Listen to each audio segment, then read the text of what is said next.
Els diumenges tenim la tradició i la costum, o el costum, perquè en realitat en català no sé com es diu, si la costum o el costum, també em passa amb els postres i les postres. A mi amb el sucre i la sucre. I amb altres també em passa, però ara no em ve al cap. En qualsevol cas, tenim el costum de portar a l'Albert o la Luna, que un d'ells dos són els responsables de fer-nos, atenció, de donar-nos consells pràctics i teòrics sobre com cuidar i millorar el nostre benestar emocional. Molt bé! És un gran dia per la humanitat. Albert, bon dia. T'has fet el xat? Sí, m'he preguntat abans de començar. Avui l'Albert no ve sol, per primera vegada ve acompanyat d'una persona que suposo que ara ens presentarà una miqueta. Sí, bon dia Aina, bon dia Judit i bon dia Sònia també. Avui porto a la Sònia i bueno, la Sònia és terapeuta, és la codirectora al Centre Retroba't, on jo també faig consulta. Ella és formadora en constel·lacions familiars i també terapeuta gestal. Bon dia Sònia, què tal, com estàs? Bon dia Albert, bon dia Aina, bon dia Judit. Molt bé. Llavors, avui a la Sònia l'entrevistarem bàsicament per les constel·lacions familiars, perquè un dia en vam parlar nosaltres, aquí hi havia una miqueta de curiositat, llavors l'aprofitarem amb ella, que ella és professional i formadora d'aquesta disciplina, que ens expliqui una miqueta. Sí? Perfecte. Molt bé. No sé si vosaltres us en recordeu una miqueta de les constel·lacions familiars, de què és, perquè normalment és una miqueta complex d'entendre. Podem fer una mica de context, si us sembla. Sí, val. Doncs qui millor que ens ho expliqui la Sònia. Llavors, Sònia, no sé si ens pots explicar a nosaltres i a l'audiència també què són les constel·lacions familiars, així perquè ho puguem entendre. Bueno, doncs les constel·lacions familiars és una tècnica que va arribar al 99, de mans de Joan Garriga, que les va portar a Bert Hellinger, d'Alemanya. Llavors, la diferència amb altres tècniques és que directament treballa aquella informació que tenim guardada a l'inconscient, però que li som fidel profundament i que té a veure amb la informació de la família on venim. Val, d'acord. Llavors, a quin tipus de persona o a quin tipus de problemàtica psicològica, emocional poden ajudar les constel·lacions familiars? Doncs aquelles situacions que nosaltres de forma lògica no entenem per què ens passa. Jo què sé, per exemple, jo sé, perquè he escoltat a l'Albert, les claus per tenir una conversa empàtica amb la meva parella, però, per exemple, em noto que encara i així, de forma il·lògica, em costa. O sigui, tot allò que ens costa i no li trobem lògica, el més segur és que tingui alguna cosa a veure amb patrons ocults que hi ha a la nostra família. Són com resistències o bloqueigs inconscients que tenim a nivell psicològic o emocional i ens dificulten a la vida diària? Exactament. Clar, molts cops jo com a psicòleg terapeuta també, que nosaltres veiem més a les coses conscients o les coses que estan a la superfície, molts cops intentes avançar i veus que hi ha alguna cosa que nosaltres no sabem veure que bloqueja aquesta persona i llavors jo molts cops recomano aneu a fer una constel·lació familiar perquè si hi ha alguna cosa que nosaltres no veiem i potser altres terapeutes com la Sònia poden veure, doncs puguin veure-ho i es pugui ajudar. Llavors, Sònia, et volia preguntar si pots posar algun exemple en el qual algun bloqueig en els antepassats familiars hagi afectat alguna persona negativament i com es va poder resoldre perquè si l'audiència ho pugui entendre millor. Doncs, mira, per exemple, fa no molt, una persona jove va venir perquè tenia una sensació sempre com de culpa, que no en tenia raó de ser, i al final va dir, doncs bueno, vaig a demanar una constel·lació familiar. I llavors va sortir que a la seva família hi havia un secret que tenia a veure amb un avi que es va suïcidar i com és típic a la cultura mediterrània, els grans diuen, això no li diem als petits. Llavors, d'alguna manera, des d'un amor, des d'una fidelitat a la família, encara que no ho sabem a nivell conscient, doncs aquella persona tenia com guardadet aquell secret dins. Però això passa amb una culpa, per exemple, una altra persona que era jove d'allà uns 32 anys i va venir per una teràpia de parella, la teràpia de parella va anar superbé i encara i així la dona va dir escolta'm, és que jo em noto com una distància amb ell que no sé com trencar-la. I van fer un treball de constel·lacions familiars i llavors va sortir que quan tenia 15 anys es va quedar embarassada i va tenir una interrupció espontània de l'embaràs i a la família li van dir, bueno, com encara no li havíem dit a ningú que estaves embarassada tan joveneta i tal, fent com que no, com que res. Doncs aquest amagar-ho, no?, és com una coseta que li va quedar al cor i llavors les interrupcions de l'embaràs, per exemple, és una cosa que afecta molt a l'hora d'estimar, a una parella. És com si fos una paret invisible. I com això, moltes cosetes. Molts casos. No sé si Aina i Judit teniu alguna pregunta. Ui, sí, moltes. Primer, jo volia saber, crec que ho vam parlar una mica, però no intensament, com funciona, perquè recordo que hi havia com gent voluntària o gent que podia oferir-se, no?, a ajudar aquesta persona. Bueno, com funciona? Doncs mira, normalment si es fa en grup, perquè es pot fer també individual, hi ha els que demanen treballar un assumpte personal i hi ha els que exclusivament participen, que se'ls diu representants. Llavors aquests teòricament van com a participar per l'assumpte d'un altre, però en realitat van egoistament, perquè treballar amb constel·lacions familiars és treballar amb l'amor de la família. Llavors això és com, dona molta pau al final participar-hi. Llavors la persona que es vol treballar seu al costat del professional quan se li crida, llavors inicialment s'enfoca doncs què és el que vols treballar, què és el que tu notes a la teva vida que t'està fent alguna barrera. Obvi, la persona no pot demanar-te vull treballar-me aquell secret. Clar, no ho sap, si ho sapigués ja no ho demanaria. I llavors, a partir d'aquí, el professional engega el que es diu la constel·lació familiar, doncs demanant als participants doncs, que entrin 3, que entrin 2, representant un avi o una àvia, depenent del que es demana, el que es nota, i a partir d'aquí doncs, s'activa la constel·lació familiar com un guió d'aquell succés que va passar a la família.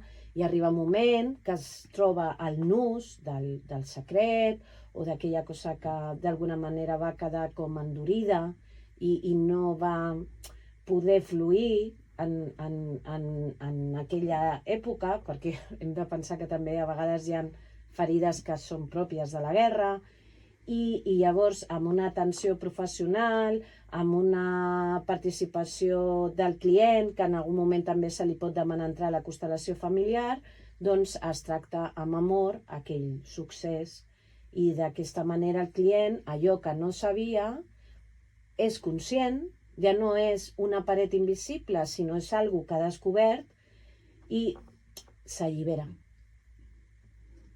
I això com es condueix? Perquè en realitat tu no saps cap on aniran les coses. Entenc que és com una obra de teatre que no té guió perquè no saps com acabarà tot això. Com es dirigeix?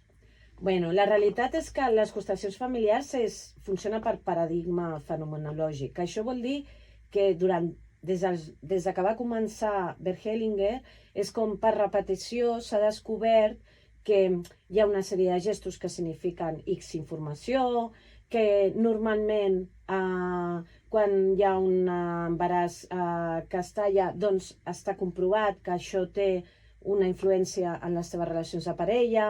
Llavors tot això és el que pren un guia de constel·lacions familiars com per tenir més pistes sobre què és el que s'està movent, no? Aquí està la gràcia de l'acompanyament professional. I has dit que també n'hi ha d'individuals. Sí. Són diferents? O sigui, es treballen coses diferents o s'arriba... És igual d'eficaç. La diferència és que no participen persones del grup, sinó que es treballa amb objectes. Poden ser ninots, poden ser coixins, i la participació del client és més protagonista en tot moment. Però és igual d'eficaç que en un grup. Vale. Perquè els figurants quina motivació tenen, em refereixo? O sigui, què guanyen aquestes persones fent de figurants? També els pot ajudar amb elles i amb ells? Sí, sempre es dona una sincronia màgica, que quan tu participes en una constel·lació és com que coincideix que el que tu estàs fent té alguna riquesa també, com per al teu aprenentatge propi. I llavors sempre t'emportes alguna perleta profunda que et canvia la mirada a la teva vida. I molta gent ho utilitza com una fórmula de manteniment, no? Com per sortir de la vida, agafar un espai on estàs més càlid i connectar amb una energia que és molt propera al cor. I això dona molt de gustet.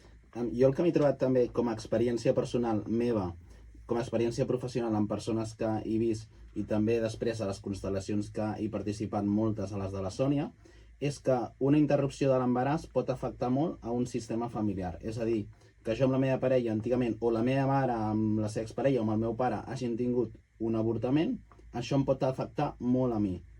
Per què afecta tant i com es pot resoldre això? Mira, afecta molt perquè les constel·lacions familiars tenen una teoria, no? I hi ha unes lleis que parlen sobre com flueix l'amor a nivell familiar de forma més fluida.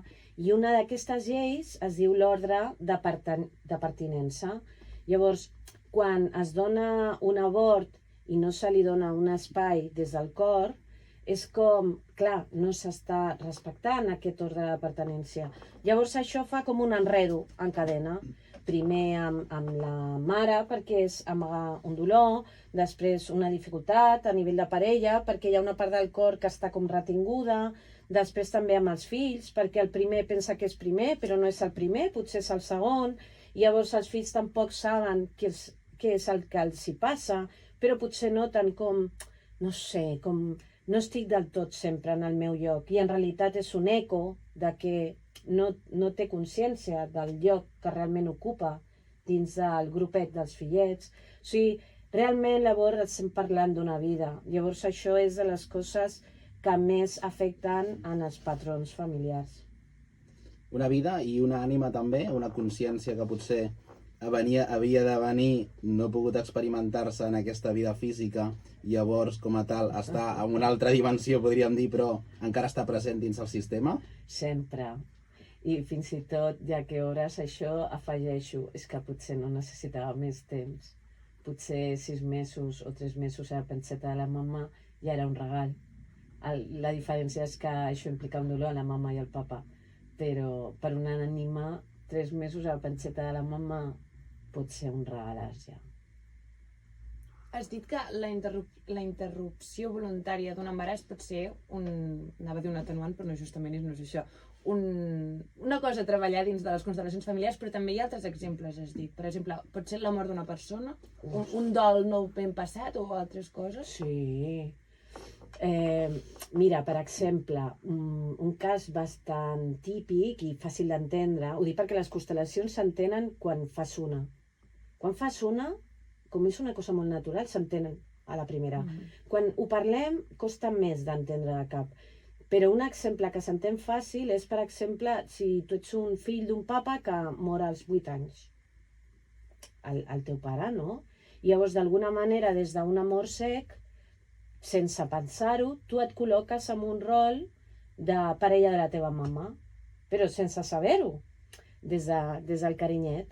Llavors, quan passa el temps, a tu et pot afectar, per exemple, que el teu lloc de parella ja està ocupat per la teva mama. Llavors tens una dificultat per trobar una parella.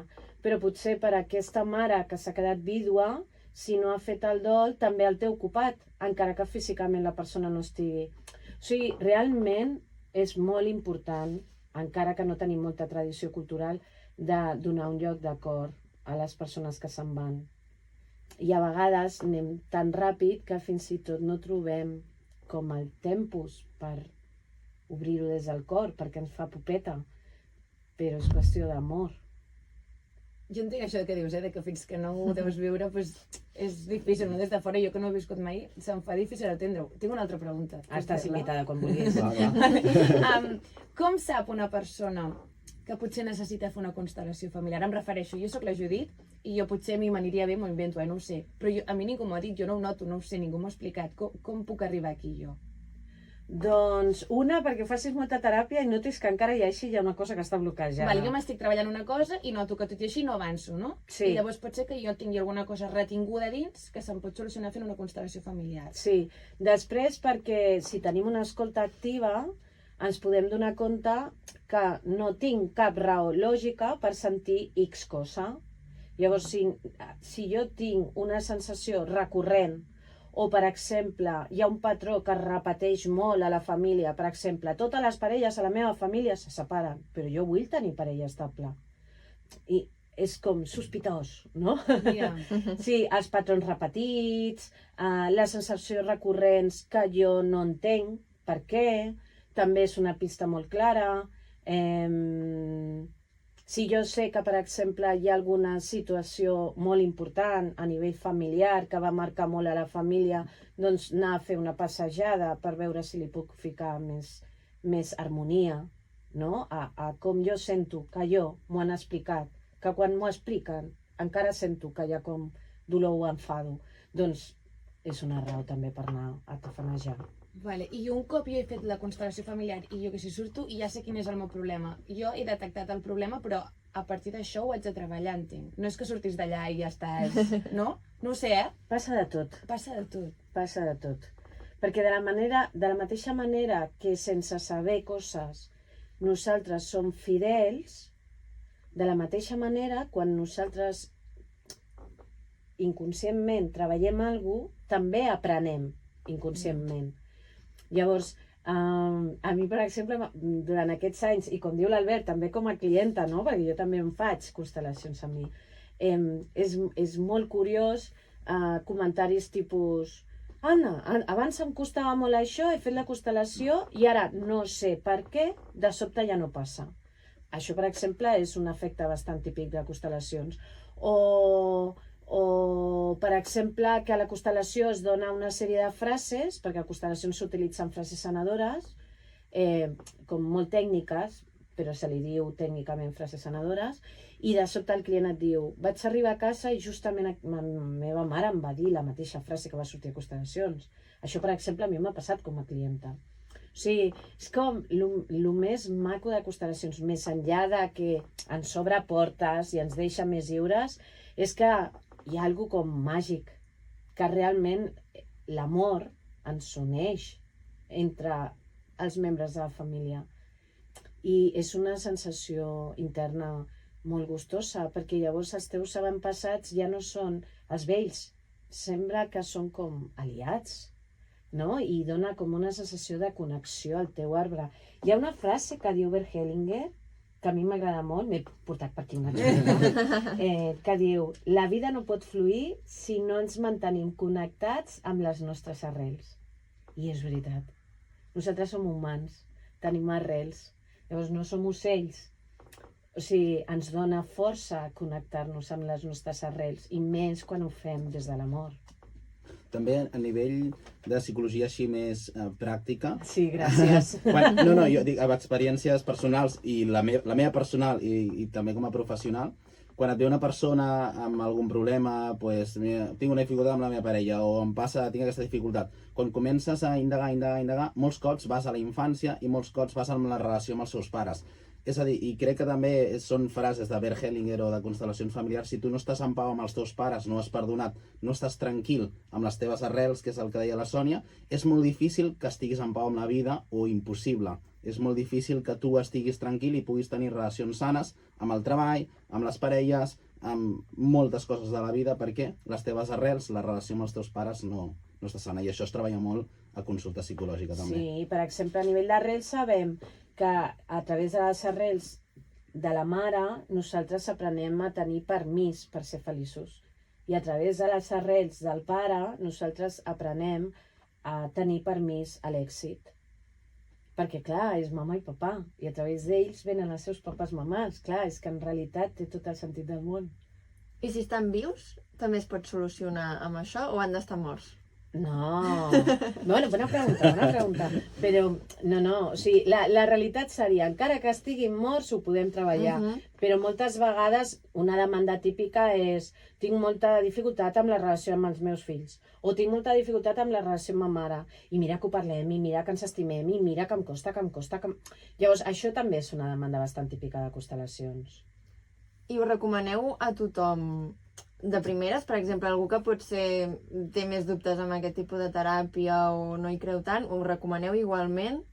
Sí, primer perquè té la facilitat, que amb altres tècniques no, de que pot anar un dia a participar per veure com funciona una constel·lació familiar. I pot estar més observador participant, pot triar-ho lliurement. Per una experiència personal també, jo quan vaig començar a fer constel·lacions familiars, imagineu-vos un grup en una sala, així com un cercle, hi ha una persona que té una demanda, que té una problemàtica, i llavors t'agafen com a figurant. Llavors, a mi m'agafen, em posen allà al mig, i la consigna és respira i sent el teu cos. Llavors tu comences a sentir el teu cos, i hi ha altres persones allà que no les coneixes, no coneixes la persona que fa la demanda, i de cop comences a sentir-li ràbia cap a un. Diu, aquest no em cau bé. No saps per què, perquè no el coneixes ni res, i de cop tens moltes ganes d'apropar-te amb algú altre, no? Tu com a figurant comences a sentir coses allà i experimentar coses que no saps per què, però realment estàs representant persones del sistema familiar i conflictes que no s'han ordenat o resolt. Llavors la Sònia o la terapeuta ja va ordenant amb paraules i coses que fan, que a mi em costa molt entendre, però bueno, i es va ordenant tot. Sí, justament això, Albert. Ho dic perquè, clar, és com a nivell de participant al principi quan ho veus, o sigui, a vegades ho has de veure com per entendre, no? Ostres, com pot ser que jo em posi al mig i començo a sentir coses? Sí, que passa, T'ho diuen els que ho han fet i si ho vas, ho experimentes. Sí, jo me recordo una vegada que em vaig riure molt perquè va anar un amic meu a participar a Constellacions, això fa molt d'any, però era la típica persona com molt científica. Bueno, ell estava estudiant a la uni física, crec. I llavors me'n recordo que ell va anar com des d'un lloc escèptic, no? Perquè, clar, tu pots participar i després opinar el que et roti, no? I me'n recordo que ell anava molt escèptic. La seva ment científica deia 1 i 1 no són 3. I me'n recordo que després quan va sortir, a mi em va fer molta gràcia perquè va venir directe i em va dir, Sònia, t'ho juro, que jo notava les cames com molt rígides, I jo li deia, sí, però que si les volies moure, les podies moure. Sí, però que jo notava com algo molt... I va ser encantador, no? Com descobrir aquesta màgia de com pot ser, no? Però en realitat és com els peixos quan van tots junts, no? Sembla que tinguin una coordinació, una informació enmig de l'aigua, o els ocells quan estan volant també sembla que tinguin una forma que l'acaben de coordinar per walkie abans de sortir a l'aire, no? Llavors nosaltres... Te pones a la derecha que yo me puse a la izquierda. Llavors els humans, doncs també tenint a l'aire, tenim informació encara que no la veiem amb els ulls. Que guai, és que sona com màgic. Sí, és que ho ha dit al principi, Sí, però després veus això, no?, que té tota la seva lògica i els seus raonaments. Oi, ja ens estem... Sí, és que ho haurem d'anar deixant aquí, Albert. No sé si tens una pregunta final. No, per mi ja estaria. No sé si la Sònia vol dir alguna cosa més. No, que moltes gràcies per la invitació, que m'he sentit a casa. Que bé. Pots venir un altre dia, Sònia, fem la part 2, perquè jo tinc més preguntes. Quan vosaltres maneu. Molt bé. Moltes gràcies, Albert. Gràcies, Sònia. Doncs, Albert, gràcies, Sònia, i a l'Albert el tornem a veure i escoltar d'aquí 2 setmanes. D'acord? Molt bé. Gràcies, que vagi bé, adéu-siau. Adéu.